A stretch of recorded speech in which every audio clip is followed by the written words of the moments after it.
ഇന്ന് ഈ ബജറ്റ് ലോകമെങ്ങും വിളങ്ങിയിടാൻ ധനകാര്യമന്ത്രി തന്നെ എന്ന് പറയുന്ന ഒരു പാട്ടിനൊക്കെ സ്കോപ്പുണ്ട്. പക്ഷെ നമ്മളത് ചെയ്യുന്നില്ല.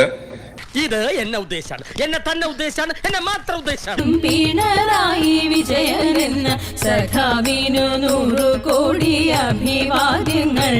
ഇന്ന് ഈ ബജറ്റ് ലോകമെങ്ങും വിളങ്ങിയിടാൻ ധനകാര്യമന്ത്രി തന്നെ എന്ന് പറയുന്ന ഒരു പാട്ടിനൊക്കെ സ്കോപ്പുണ്ട്. ഇന്നീ പാർട്ടി ലോകമെങ്ങും ശോഭിച്ചിടും കാരണഭൂത പിണറായി വിജയൻ എന്ന സഖാവ് തന്നെ. ഏറ്റവും കാര്യമായി തിങ്ക് ടാങ്ക്, ജെൻസി പോലെയുള്ള ഒരുപാട് വാക്കുകൾ മുൻപ് ബജറ്റുകളിൽ കേട്ടിട്ടില്ലാത്ത വാക്കുകൾ കേട്ട ഒരു ബജറ്റ് ആയതുകൊണ്ട് തന്നെ ഇത് കാലത്തിനൊപ്പം നിൽക്കുകയും കാലത്തിന് മുന്നേ സഞ്ചരിക്കുകയും ഒക്കെ ചെയ്യുന്ന ഒരു ബജറ്റാണ് ഈ ബജറ്റ്. ഞാൻ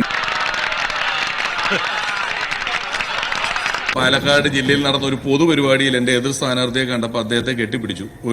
എനിക്ക് ഇവരെ ചെറുപ്പം മുതലേ കെട്ടിപ്പിടിക്കുന്ന ആഗ്രഹം ഉണ്ടായിരുന്നു. ഇപ്പോഴത് സാധിച്ചത്. അതിന്റെ കമന്റ് ബോക്സ് നോക്കിയപ്പോഴും എന്തിനാടാ ഞങ്ങളുടെ സ്ഥാനാർത്ഥിയെ കെട്ടിപ്പിടിച്ചെന്ന് ചോദിച്ചു. പിന്നെ എന്നെ ചീത്ത വിളിച്ചുകൊണ്ടിരിക്കുകയാണ് ഒരു പ്രദേശം മുഴുവൻ. പേര് മുട്ടി എന്ന് പറഞ്ഞിട്ട് അങ്ങനെ ഒരു ചീത്തപ്പേര് നമുക്ക് വേണ്ടാട്ടോ. അത് മാത്രമേ നമുക്ക് ഇല്ലാത്തതേ ഉള്ളൂ.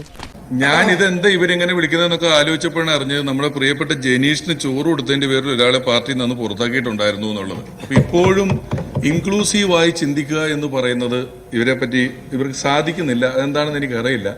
അതിപ്പോ ഓരോ കീഴ്വഴക്കങ്ങളാവുമ്പോ നമുക്ക് ഈ വലിയ വിജയം സമ്മാനിച്ച ജനങ്ങളോട് നന്ദി പറഞ്ഞുകൊണ്ട് ഉത്തരവാദിത്വം പറഞ്ഞുകൊണ്ട് എന്റെ 2 മിനിറ്റ് ഞാൻ ദാനം ചെയ്തിരിക്കുന്നു.